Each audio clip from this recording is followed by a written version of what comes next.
fora do quartel como eu agia dentro do quartel. Aí é que eu me dei mal.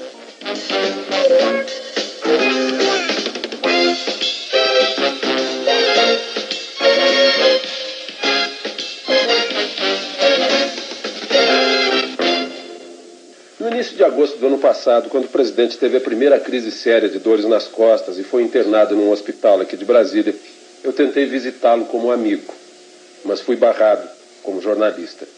Então eu escrevi uma carta para o presidente e ele me respondeu com esse cartão. Meu caro Alexandre, estou muito alegre com a sua carta. Venha me visitar como amigo e não tenha receio de se portar como jornalista. Isso me encorajou a pedir uma entrevista ao presidente. Eu falei com ele e ele me disse que estava disposto a conceder a entrevista. Mas isso já faz mais ou menos 6 meses. Eu imagino que durante 6 meses o presidente protelou a entrevista porque não queria que ela fosse confundida com uma influência no processo sucessório. Depois ele me falou que na sua democracia o presidente não tem candidatos e não nomeia o sucessor. Presidente, o seu candidato, dizem que no fundo, eu por exemplo recebi uma informação que no fundo seu candidato era o Costa Cavalcante. No fundo, meu candidato era o que a convenção indicasse. Mas o Costa Cavalcante estava entre aqueles que eu preferia que fosse indicado.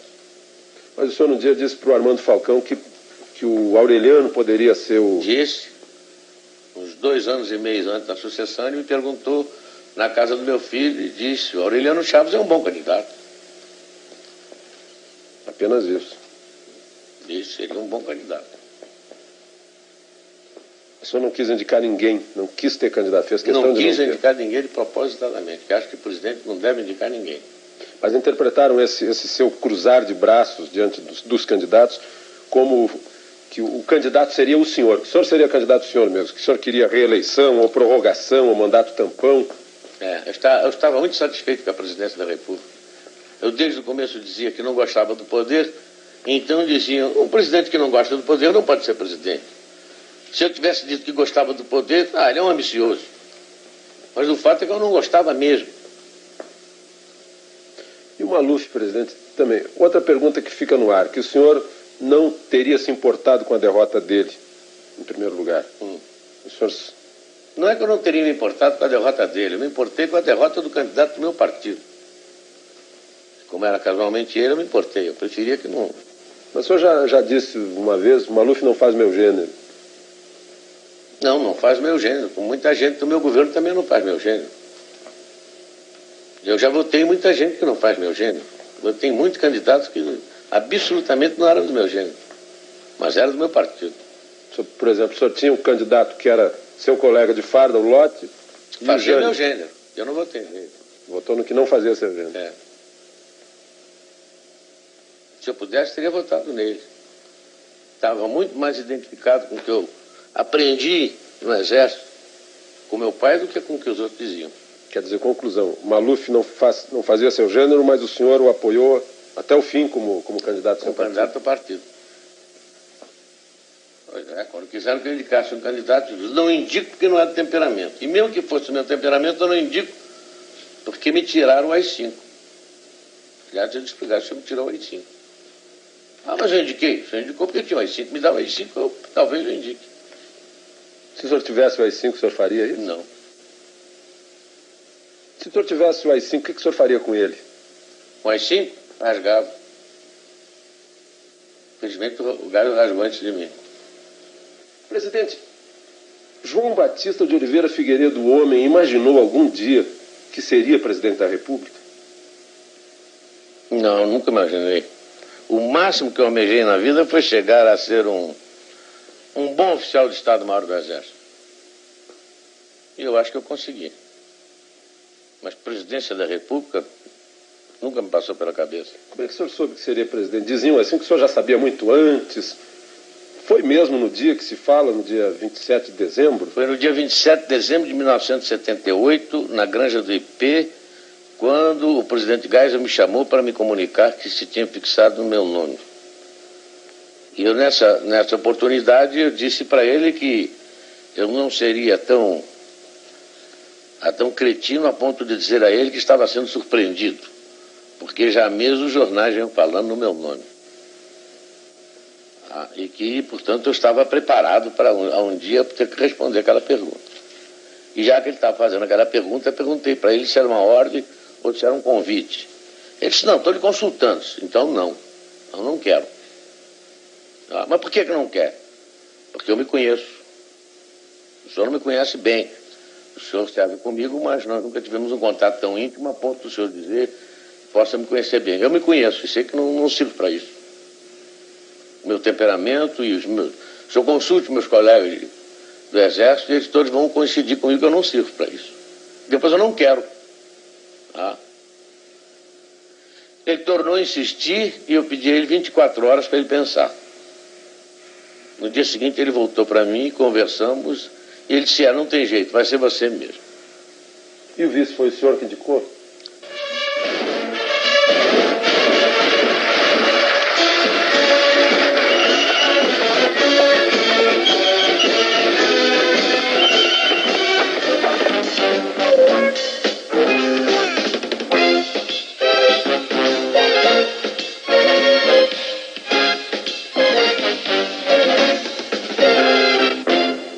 Foi o senhor que indicou? Depois de terminada essa primeira parte da conversa, ele virou-se para mim e perguntou, e o vice? Eu disse, está aí o nosso Aureliano Chaves. Ele chegou-se muito bem. Você quer comunicar? Eu digo, não, já que o senhor me perguntou, o senhor comunica para ele. Mas quem citou o nome do Aureliano Chaves fui eu. Isso esclarece muitas versões aí de quem teria indicado. Não, ele não me indicou. Não me indicou absolutamente. Não me indicou nome nenhum. Outra coisa, presidente, que também está no ar. O seu relacionamento com Aureliano Chaves. Por que houve o afastamento? Isso é bom perguntar a ele.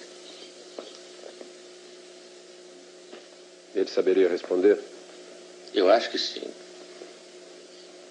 E o senhor chegou a ponto, assim, de antes de assumir a presidência ou depois de ter assumido, chegou a ponto de ter vontade de desistir, presidente? Não, depois que eu assumi um compromisso, jamais desisti de alguma coisa.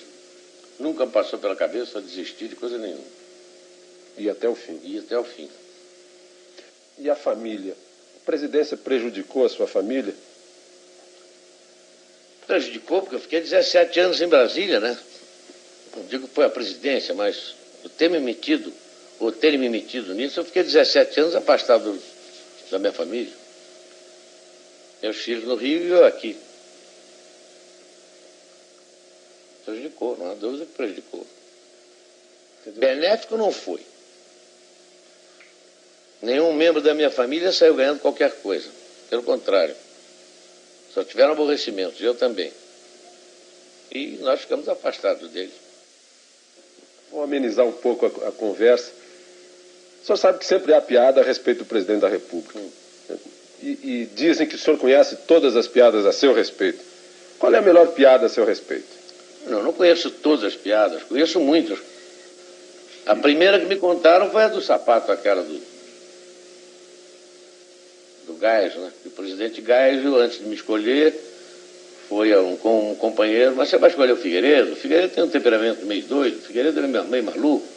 Por que você não se fixa num outro elemento? E que o Geisel, então, aconselhado por esse companheiro, teria consultado um psicanalista. Faz uma experiência, vai lá e diz que ao psicanalista que quer ver as reações, como é que um presidente entra e sai do poder. Faz uma experiência com o senhor e depois faz uma com o Figueiredo. E o Geisel aceitou. E chegou lá e o psicanalista perguntou para ele, presidente, qual é o objeto que normalmente é quadrado, mas pode ser redondo, pode ter 4 pés, pode ser 6, serve para a gente se reunir em torno, para fazer refeições ou para conversar. Enfim, tem uma porção de utilidades, não sei o quê. Ele pensou, ele disse, uma mesa. Ele disse, muito bem, o senhor está perfeitamente. E qual é o objeto que todo mundo usa? Geralmente, para não andar com o pé no chão, todo mundo usa. E o Geisel, naquela precisão dele, de gostar das coisas precisas, perguntou se tinha cadarço ou não tinha cadarço. Sim. Não pode ter cadarço ou pode não ter cadastro. Então ele disse que é sapato.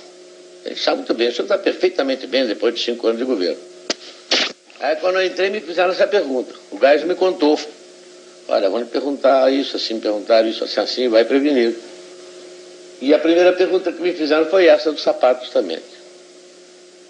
E eu então perguntei, tem cadastro?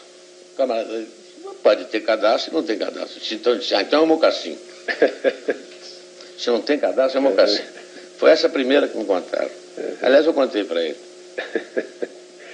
Mas o que eu achei mais graça é que diziam que desde o começo que eu não cumpria nada do que estava prometendo. Agora eu estou achando mais graça ainda dela. Agora você pede que olhem para trás para ver se o senhor cumpriu ou não. É o povo que julga se eu cumpri ou não. Eu tenho a consciência tranquila de que cumpri.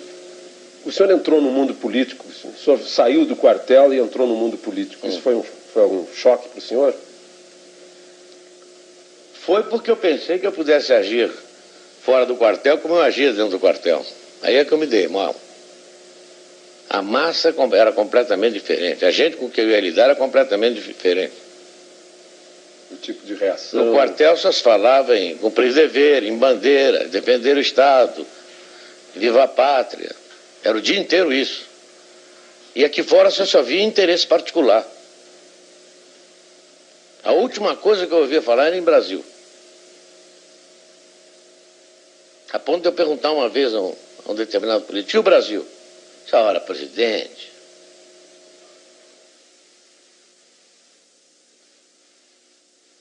Vou pensar melhor. Absolutamente. É para abrir, quer dizer, general? É para abrir mesmo e quem quiser que não abra, eu prendo, arrebento. Mas no episódio do Rio Centro houve quem esperasse que o senhor prendesse e arrebentasse. A quem? Foi fácil, o senhor fez o projeto, saiu tranquilo, não teve resistências.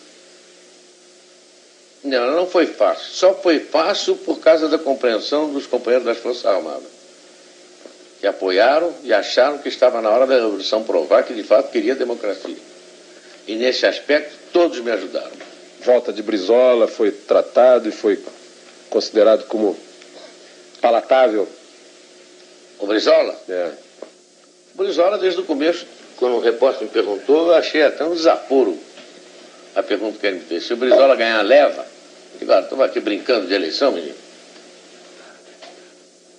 Se eu quisesse que o Brizola não fosse eleito, eu não teria dado anistia para ele. Aliás, como era a proposta do MDB, né? A proposta do MDB, eles não voltariam. Voltariam e não poderiam ser eleitos. E não poderiam ser eleitos. Aliás, uma pergunta semelhante foi no dia da sua posse. Perguntaram para o senhor, mas o senhor vai mesmo fazer desse país uma democracia?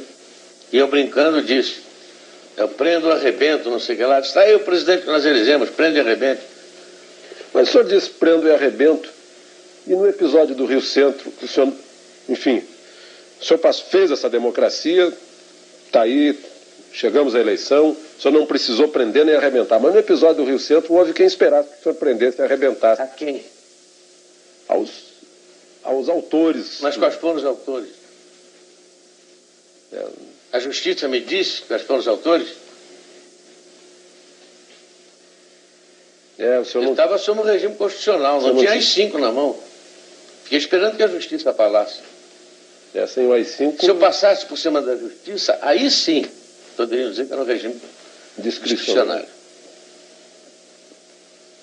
Todo mundo queria que eu fizesse isso. Talvez seja até o uso do cachimbo deixa a boca torta. Todo mundo esperava que o senhor adotasse uma atitude de AI-5. Pois é. O senhor precisou decretar medidas de emergência que estão na Constituição. E o general Newton Cruz foi o executor dessas medidas. O senhor acha que ele agiu bem ao executar essas medidas? Muito bem. Agora todo mundo se queixa do exagero do Newton. Mas se naquela época não tivesse sido executadas as medidas de emergência, eles tinham executado a marcha sobre Brasília e haveria pressão sobre o Congresso. E mesmo com medidas de emergência, você se lembra como é que foi a votação. E agora o general Newton Cruz foi tirado do Comando Militar do Planalto. Ele foi punido? Não, ele foi promovido, porque ele foi chefiar foi ser subchefe de um departamento, que é o que cabe ao posto dele como general de divisão. Nem eu permitiria que ele fosse punido, porque não cometeu transgressão nenhuma. O senhor, durante uma parte do governo, saiu uma versão que o senhor teria comentado com algum íntimo, disse assim, olha, se me incomodarem muito, eu chamo o Pires e largo isso tudo. O senhor disse não, de fato, numa reunião com alguns ministros, eles começaram a tocar em assuntos que estavam me desgostando já há tempos, e insistiram no assunto.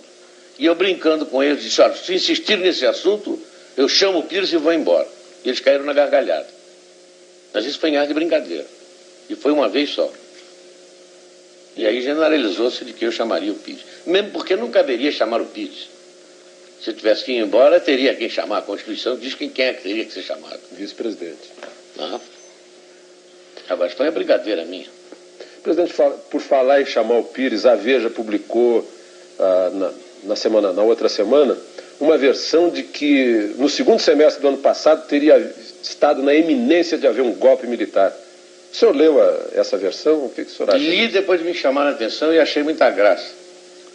Porque eu nunca estive na iminência de dar um golpe. Sempre que houve possibilidade de alguma coisa, eu entrei e valeu. Jamais passou pela cabeça do general Pires aquilo. Aquilo ali foi a maior história de ficção que eu já li na minha vida. Tem ali algumas meias-verdades e alguns assuntos que nós possamos ter discutido. Mas na reunião preliminar com os ministros, com os presidenciáveis, eu discuti com os ministros militares. E um dos assuntos foi esse, as hipóteses possíveis. E essa hipótese foi completamente riscada. Eu tenho aí a cópia do documento, eu redigi e todos eles assinaram o documento. Não é absolutamente verdade o que está ali. E a imprensa, presidente? O que o senhor acha do trabalho da imprensa? O trabalho da imprensa no meu governo foi trabalhar contra mim. Contra o meu governo, porque tudo que se saía na imprensa ou saía truncado, ou saía meia-verdade, ou então era inventado.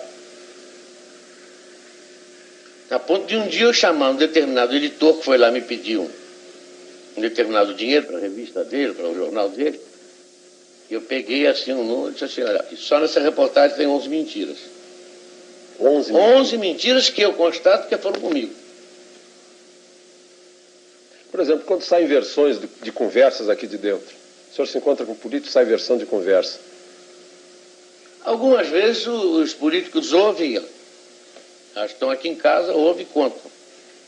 Tem alguma coisa de verdade. Outras vezes não tem absolutamente verdade nenhuma. Como é que o senhor... Quer dizer, o senhor fica meio sem ter meios de... Não, às vezes eu mando agradecer ao político a veracidade com que ele contou a conversa. Já muitas vezes aconteceu isso. A fidelidade com que ele repetiu. Quando eu me expressei ontem a respeito do comício, foi um pensamento meu. Foi uma colocação má minha. Eu não me subexpressar. Eu desejo fazer uma retificação. O senhor, afinal, disse ou não disse para o Franciscato que o senhor queria estar no comício das diretas no Rio de Janeiro? Nesses últimos 6 anos, muitas perguntas ficaram no ar sem resposta. Eu trouxe essas perguntas aqui para a residência do Torto para fazê-las ao presidente. Presidente, eu vou começar por um episódio lá da Espanha. O senhor, afinal, disse ou não disse para o Franciscato que o senhor queria estar no comício das diretas no Rio de Janeiro? Não, não disse, jamais disse a ele. Chamei imediatamente o Franciscato e pedi a ele para desmentir aquela inverdade que ele havia dito. Que eu entendi que ele disse para querer me beneficiar. E o coitado Franciscato, ao desmentir, foi infeliz. Dizendo que tinha se traído, que tinha ouvido alguma vez eu dizer isso. Eu nunca disse isso a ele. Que teria cometido a inconfidência, mas o senhor realmente não disse. Não, absolutamente, nunca disse. Outra coisa que ficou no ar um dia... A única coisa que eu disse foi na entrevista que eu dei na África, quando começaram a me perguntar na entrada ali da casa em que eu estava hospedado, presidente, as eleições diretas? Eu comecei a entrevista assim, jamais passou pela minha cabeça fazer a eleição direta agora. No entretanto, se o partido assim decidir, o Congresso decidir, eu como homem de partido tenho que me submeter. Afinal, todos nós somos pelas diretas. Eles começaram aqui no Brasil, a notícia chegou aqui no Brasil o presidente está de acordo com as diretas. Não está de acordo, mas não para... Mas naquele momento, não. Tanto que o senhor depois propôs para 88. Eu propus para 88. E justamente eu não estava de acordo porque não eram essas regras do jogo.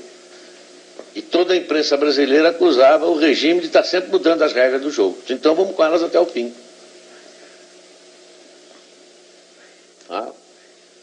As regras do jogo foram até o fim e ganhou o candidato da oposição. O senhor lamenta isso? Lamento, que eu preferia que tivesse ganho do meu partido, fosse ele quem fosse. Mas um dia o senhor estava com um candidato do seu partido, e essa é outra pergunta que ficou no ar.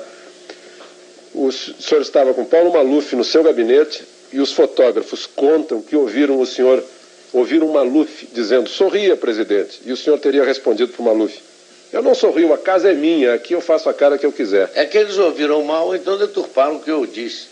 De fato, o Maluf perguntou: sorria, presidente. Eu disse: eu não posso sorrir porque a cara é essa que eu tenho e eu não posso mudar. Então confundiram cara com cara. Eu admito que tenha sido isso. E admito que tenha sido um ou dois fotógrafos só que eu vi. Presidente, um episódio lá do início, antes do seu início de governo. Aquela versão do cheiro do povo e o cheiro do cavalo. Agora, depois desses 6 anos, eu volto a perguntar para o senhor gosta mais do cheiro do povo ou do cheiro do cavalo? Olha, aquilo só pode ter sido ou uma maldade do jornalista que ouviu o que eu disse, porque ele me fez a pergunta e eu bati no ombro dele, olhei para a cara dele e disse: olha aqui, meu filho, eu gosto mais do cheiro do cavalo, você tem razão. Para não dizer outra coisa que eu devia ter dito. E ele maldosamente compreendeu, mas foi discutir com outro que eu soube se devia ou não publicar. Mas já que você me fez essa pergunta, seria uma imbecilidade de mim a toda prova eu ter dito que gostaria mais do cheiro do cavalo. Mas agora, no momento, eu digo que eu não gosto do cheiro dele. De quem fez a pergunta, Não gosto. Como é que o senhor recebia essas críticas? Não, as pessoas que o cercam no palácio nunca sonegaram do senhor as críticas? Não, nunca sonegaram. Até pelo contrário, quando alguns exageravam até nas críticas, o SNI sempre me informou muito bem. E os companheiros também sempre me informaram muito bem. Eu recebia com naturalidade. E às vezes até com uma ponta de ironia. Porque criticando a mim, estavam criticando vários companheiros que estavam do lado de lá e que tiraram vários cursos comigo. Mas alguma crítica que o senhor chegou a verificar para ver se era verdade ou não? O senhor já... Não, as críticas que fizeram, eu tomei todas como coisa de... o meu humorismo, nunca tomei como verdade, porque não eram verdade mesmo. Presidente, o SNI sempre informou bem o senhor, porque o senhor já foi chefe do SNI. Dizem que o SNI fica criando complôs, levando informação do presidente. O senhor acha que sempre houve informação fiel, precisa do SNI para o senhor? O SNI tinha informação tão precisa que quando o ministro vinha tratar do assunto, eu sabia mais do assunto do que ele. E fazia uma pergunta, às vezes, que desmontava todo... Quer dizer, o ministro vinha fazer uma proposta para o senhor sobre energia nuclear, por exemplo, o senhor já estava sabendo de tudo? Eu já tinha recebido uns 15 dias antes um dossiê sobre energia nuclear. O senhor, quando chefe do SNI, corria a versão de que o senhor teria livrado alguns jovens que estavam sendo acusados, o senhor agiu para libertá-los, aconteceu isso? Não, para libertá-los não, para que eles pudessem trabalhar, porque eles estavam fichados na SNI e não tinham culpa nenhuma. E quem fichou por maldade. Alguns tinham alguma culpa, mas não era culpa a ponto de eliminá-los. Alguns até eu empreguei lá mesmo. Qual foi a maior tristeza que o senhor teve nesses 6 anos? Por ter constatado que alguns homens que eu pensava que fosse alguma coisa eram completamente diferentes. O senhor não gostaria de citar o nome desses homens? Não, porque um dicionário era capaz de não caber todos os nomes deles. E a maior alegria, presidente? A maior alegria foi não ter conhecido antes algumas pessoas que eu poderia ter conhecido. Essas o senhor poderia citar?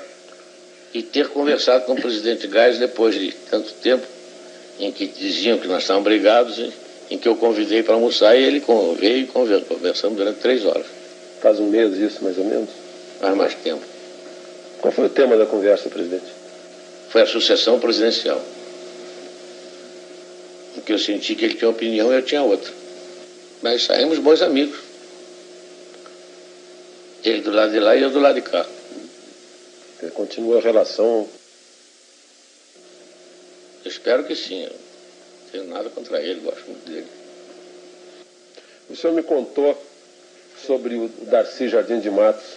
O senhor me falou assim, é desse tipo de homem que esses são os homens que eu admiro. O senhor o convidou para conspirar antes de 64, ele disse, eu não entro em conspiração, mas vou estar a seu lado. Ele e meu irmão Diogo. E foram os dois primeiros que se apresentaram. E nunca conspiraram. Mas onde eu queria chegar é o seguinte, depois desses 6 anos, eu vejo aí na votação do presidente da República no colégio eleitoral, a primeira vez que seu nome foi lembrado no plenário foi por um ex-caçado, Jorge Carone, que agradeceu ao senhor pela anistia. Como é que o senhor, depois desses 6 anos, como é que o senhor analisa o coração dos homens, as pessoas que o senhor conheceu? Como qualquer homem de bom senso, qualquer homem de bem poderia analisar. O que eu poderia esperar? Eu não poderia esperar isso. E, no entanto, devo isso a ele. O senhor imagina agora que o senhor está passando a faixa para o Tancredo, o que passa no seu pensamento? A declaração de um ortopedista do Rio de Janeiro, dizendo que não gostaria de ser seu médico, porque o senhor é um paciente muito indisciplinado. O senhor causou problemas para o Dr. Newton, presidente? Só o Dr. Newton que pode responder isso, eu não sei. Agora, que ele é um chato, é. Como é que o senhor está hoje, física e espiritualmente? Olha, fisicamente eu não estou muito bem, porque ainda estou com a perna meio boba. Mas espiritualmente estou muito bem. Estou com a consciência tranquila, fiz o que eu achava que poderia ter feito. Não fiz o que eu achava que não deveria ter feito. Acho que estou muito bem, contente que falta pouco tempo. O senhor já calculou hoje quantos dias faltam? Eu tenho uma tabela lá nas baias, eu não fui lá nas baias hoje. Faltam 8 com 28 de fevereiro. São 36 com 15, 46, 51 dias. O senhor está contando mesmo os dias que faltam? Todo dia vou lá nas baias, quando eu vou lá eu corto. Mas o senhor foi à ONU, o senhor esteve no México. Como é que foi nesses 2 últimos anos aí? O senhor parece que defendeu um ponto de vista que foi vitorioso. Eu comecei inicialmente procurando congregar todos os países sul-americanos em torno de uma ideia, de uma fala só no sentido daquelas partes comuns de política externa. Consegui. E depois fui à ONU para, vamos dizer, uma fala de alerta. Mas, infelizmente, esse alerta começou a ter resultados agora com a reunião de Cartagena.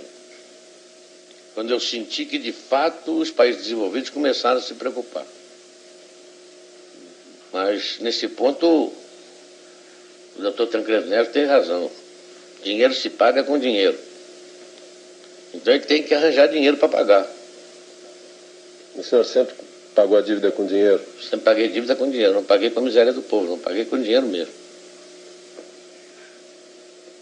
Eu espero que ele consiga isso também. Presidente, governo Tancredo Neves, o que o senhor espera do governo Tancredo Neves? Eu não espero do governo dele, eu espero que ele tenha um pouco mais de sorte do que eu tive. E que no final do governo dele o povo faça mais justiça a ele do que fez a mim. Mas agora no final do seu governo até a oposição está fazendo justiça ao senhor. Foram lá no Palácio, o Hélio Garcia, o José Richa, o Iris Rezende estão convidando o senhor para homenagens, comícios. O senhor vai nesse comício? Não. O senhor não vai mesmo? Nem de lá do cá, nem do lado de lá. Mas fico muito honrado com o convite que eles me fizeram, muito agradecido. Sinal que alguém reconheceu que nem tudo que eu fiz foi ruim, né? O senhor agora, lá no sítio do Dragão, o senhor vai estar tranquilo. Se alguém aparecer lá para falar em política, pedir conselho, pedir que o senhor volte, ser candidato a senador, alguma coisa assim. Eu acho que não vai aparecer ninguém. E se aparecer? Duvido. Eles me conhecem. A partir do dia 15 de março eu não sofro certas restrições que o cargo impõe. senhor não precisa se conter. Não preciso me conter. O senhor me contou certas coisas que a gente não pode revelar, que realmente o senhor tinha boas razões para não se conter e se conteve. Tanto que tenho medo de não poder me conter depois do dia 15. No dia que o senhor estiver passando a faixa para o Tancredo, no dia 15 de março, o senhor imagina agora que o senhor está passando a faixa para o Tancredo, o que passa no seu pensamento? Vou ter pena dele. Tenho uma pena danada dele. Por quê, presidente? Ele vai passar pelo que eu passei. O senhor não acha que ele está com mais opinião pública, dando força para ele? Tá com... Esse é que é o perigo, justamente. É que ele está com o apoio da opinião pública, está todo mundo esperançoso que ele possa fazer milagre, mas ele já disse que não vai fazer milagre, porque ele é um homem inteligente e sabe que não pode. Ele esteve aqui conversando com o senhor. Esteve, ele jantou comigo aqui uma vez, há uns 2 ou 3 anos atrás, e esteve no palácio outro dia. Esteve no hospital me visitando. E várias vezes encontrei com ele em solenidade, em Minas, aqui mesmo. Essa passagem de serviço o senhor já abriu, ele já está, de certa forma, sendo ouvido? Já, eu disse a ele que tinha todos os órgãos do governo à disposição. Ele, O que ele quisesse, eu mesmo estaria à disposição dele para qualquer coisa. Inclusive nessa questão de fechamento da renegociação da dívida... Não, isso nós não tocamos. Agora, apenas disse a ele que iria ser difícil. Porque se dependesse do governo americano, muito bem. Mas não depende do governo americano, depende dos banqueiros americanos. Presidente, hoje, se o senhor olhar para trás nesses 6 anos, e na hipótese que eu acho que para o senhor seria uma péssima hipótese, se eu tivesse que assumir a presidência da República, que coisas que o senhor fez que não faria? E que coisas que o senhor deixou de fazer que faria? Coisas, fatos... atos, ações de governo. Alguns fatos aí, alguns atos e fatos, talvez eu não tivesse feito, não deram certo. Outros que eu não fiz, talvez eu tivesse feito, talvez dessem certo. Agora, uma coisa que eu acho que faria, não faria novas relações. Relações pessoais. Eu queria ficar com os amigos que eu já conhecia há 50 anos. Porque eu fui muito infeliz com as relações novas que eu fiz. Elas o surpreenderam. Desagradavelmente. Teria sido, o senhor me desculpe, teria sido ingenuidade política sua? Ou esperteza política deles, ou as duas coisas. Ou um julgamento demasiado severo a respeito da minha inteligência.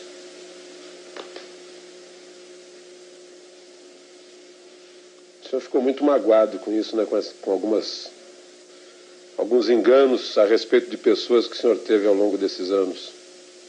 Fiquei magoado e fiquei surpreendido. Com alguns eu não fiquei magoado porque eu já esperava. Com outros eu fiquei magoado porque eu não esperava. Porque eles sabem que nunca poderiam esperar isso de mim.